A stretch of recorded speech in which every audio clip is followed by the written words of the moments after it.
Nos Caminhos da Bíblia, com Frei Gilberto Teixeira. Boa nova em nossa vida, Jesus semeou. O Evangelho em nosso peito é chama de amor. Boa nova em nossa vida, Jesus semeou. O Evangelho em nosso peito é chama de amor. Irmãos e irmãs, paz e bem, iniciemos nossa reflexão em nome do Pai, do Filho e do Espírito Santo. Amém. Acompanhando Jesus, estivemos no Rio Jordão, à beira do mar da Galileia, em Cafarnaum, na casa da sogra de Pedro, no deserto, na casa de Levi ou Mateus.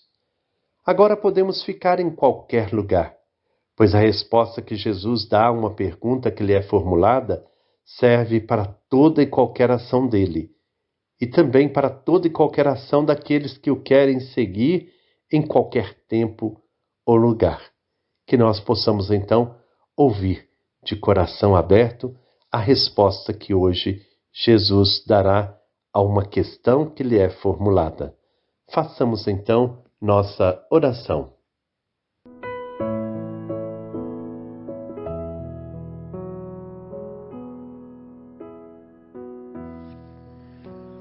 Ó Deus de bondade e compaixão, dai-nos o vosso espírito de sabedoria e entendimento, para que saibamos acolher vossa palavra anunciada no Evangelho segundo Marcos.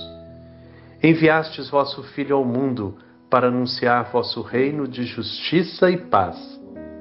Ele revelou vosso rosto misericordioso e nos colocou diante de uma necessária escolha, a transformação radical de nossas relações humanas. Jesus convida-nos a substituir o poder pelo serviço, o comércio pela partilha, a alienação pela capacidade de ver e ouvir a realidade. Ele nos chama a estabelecer verdadeiras relações fraternas. Que possamos, Senhor, através desta reflexão, reconhecer o Messias, o Filho de Deus, e sairmos em missão, pregando o Evangelho do Reino através de nosso testemunho de vida. Amém.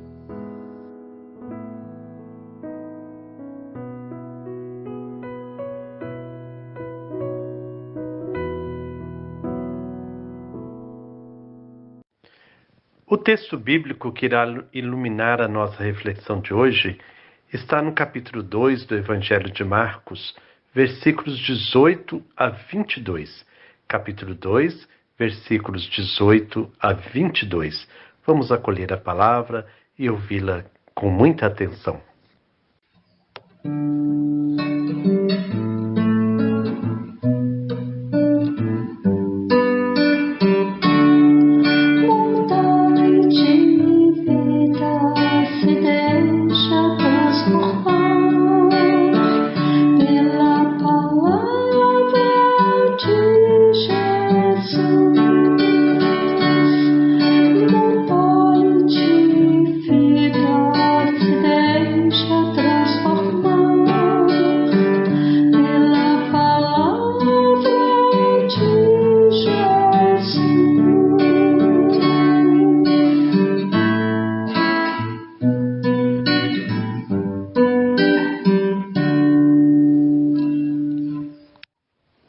Anúncio da Boa Nova de Jesus Cristo segundo São Marcos.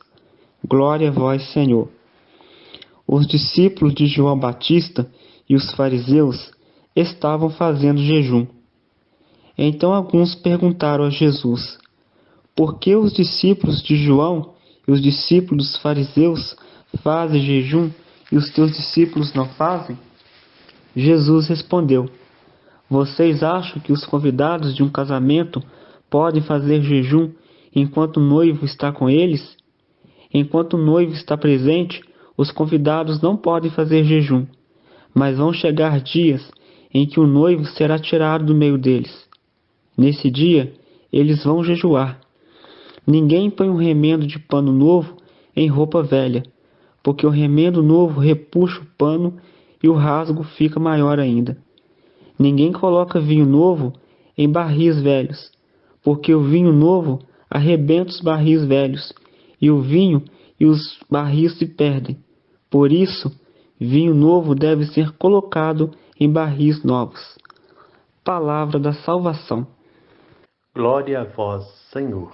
O jejum que os discípulos de João e os fariseus estavam fazendo serve de pretexto para a pergunta: por que os discípulos de João e os discípulos dos fariseus fazem jejum e os teus discípulos não fazem? A questão, portanto, é sobre a observância do jejum. Essa prática religiosa não era frequente entre os judeus. Eles jejuavam apenas uma vez por ano. Os fariseus, porém, jejuavam 3 vezes por semana. Era um costume deles, uma forma de demonstrar piedade. No caso, provavelmente, tratava-se do jejum anual ou de algum jejum de luto.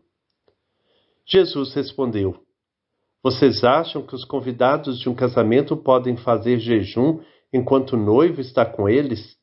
Enquanto o noivo está presente, os convidados não podem fazer jejum. Mas vão chegar dias em que o noivo será tirado do meio deles. Nesse dia eles vão jejuar. Ninguém põe um remendo de pano novo em roupa velha, porque o remendo novo repuxa o pano e o rasgo fica maior ainda. Ninguém coloca vinho novo em barris velhos, porque o vinho novo arrebenta os barris velhos e o vinho e os barris se perdem.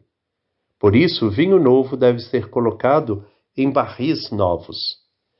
A resposta de Jesus, dividida em 2 partes bem unidas, traz uma progressão importante e fundamental. Na primeira parte, ele usa a comparação dos convidados ao casamento que estão junto com o noivo. A própria comparação deixa evidente que o jejum não tem cabimento. Por acaso alguém jejua durante uma festa de casamento? Na comparação, os convidados são os discípulos, e o noivo é o próprio Jesus.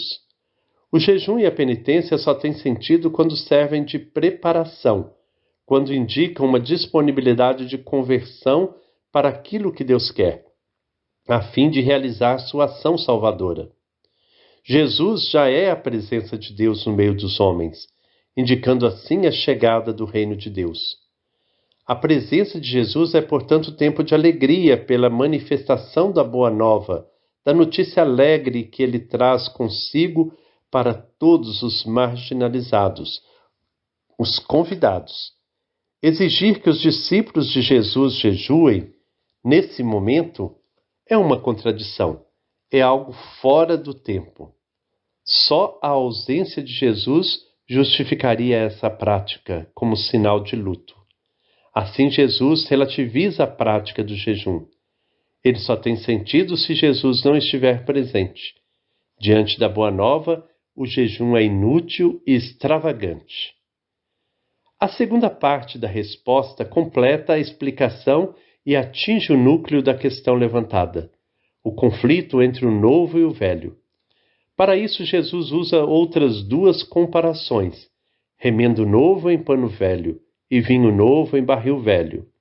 Há uma progressão qualitativa nesta segunda comparação. Antes, uma prática tradicional, o jejum, foi relativizada. Agora é a validade de toda uma estrutura que é questionada, diante do novo trazido por Jesus. Como ficam as estruturas tradicionais e antigas? Elas conseguem suportar a prática de Jesus sem manipulá-la, cooptá-la ou distorcê-la? A resposta é negativa. É inútil o remendo novo em pano velho, pois o rasgo acaba sendo maior. É como colocar vinho novo em barril velho. Acabamos ficando sem barril e sem vinho. A boa notícia, o evangelho que Jesus traz, não pode ser considerada como remendo. É roupa nova, oferecida para substituir toda a roupa velha. É vinho novo que necessita de barril novo para ser conservado e preservar todo o seu teor de fermentação. Jesus não veio para mudar uma coisinha aqui e outra ali. Ele veio ensinar uma prática que desloca o eixo das relações existentes no campo da religião, da política, da economia, da lei e do comportamento pessoal e social. Geralmente, temos medo do radicalismo. Procuramos então formas intermediárias que apelidamos de equilibradas.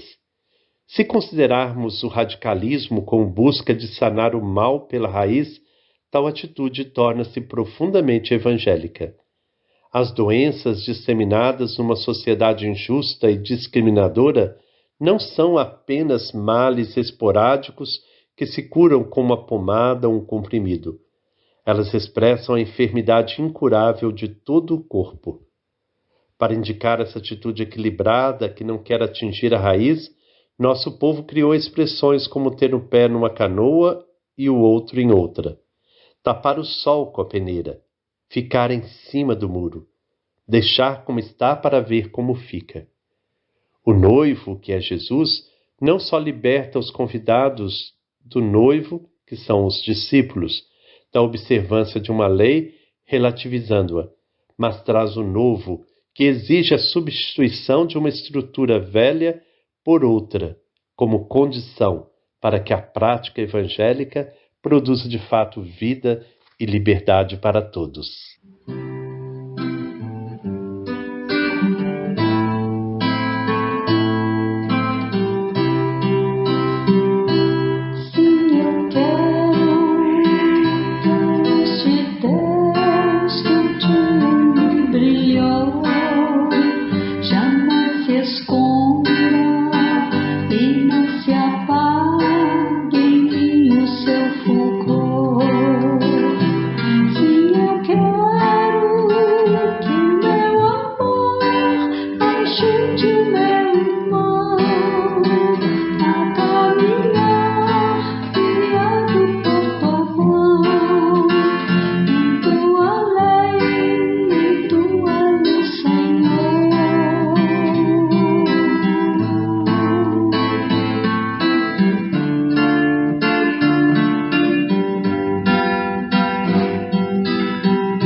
Mais uma vez, Jesus se confronta com a religião que defende a lei pela lei. Para a religião da época, jejuar era um ato que tinha um fim em si mesmo, era obrigatório. Jesus segue na contramão e aproveita a oportunidade para desmascarar um modelo de religião que se apega a ritos vazios, que não despertam para a misericórdia e a solidariedade e não levam a um compromisso efetivo com a vida e a justiça. No sentido bíblico, o jejum vai além de um ato voluntário, significa uma atitude de vida. Ele só tem sentido quando nos humaniza, nos torna mais sensíveis ao sofrimento dos outros e mais solidários. O jejum tem sentido quando brota da sensibilidade que evita o desperdício e consumo desenfreado e promove a partilha. O verdadeiro jejum é aquele que nos aproxima do jeito de ser de Jesus com toda a sua radicalidade. Por isso, é antes de tudo um convite ao seguimento e adesão ao projeto de Deus.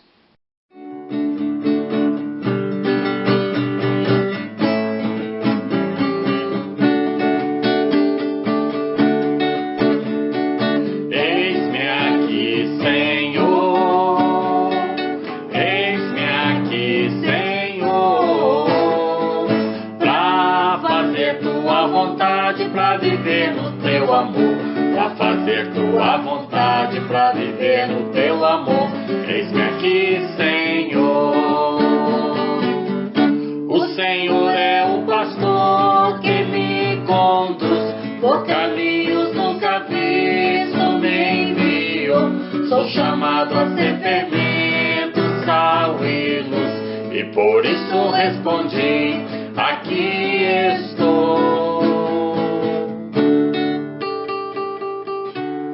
Irmãos e irmãs, chegamos então ao final da nossa reflexão de hoje e fica para nós então uma grande questão. Será que as estruturas que existem hoje tem condições de suportar a prática do Evangelho com o qual os marginalizados se alegram? Na sociedade em que vivemos, há lugar para todos viverem com dignidade? É preciso pensar em novas estruturas, pensar em novos caminhos para a humanidade, enquanto ainda é tempo. Que o Senhor nos abençoe, em nome do Pai, do Filho e do Espírito Santo. Amém. Paz e bem. Todo grito por justiça que sobe do chão é clamor e profecia que Deus pronuncia para a conversão, que Deus pronuncia para a conversão. Boa nova em nossa vida, Jesus semeou. O Evangelho em nosso peito é chama de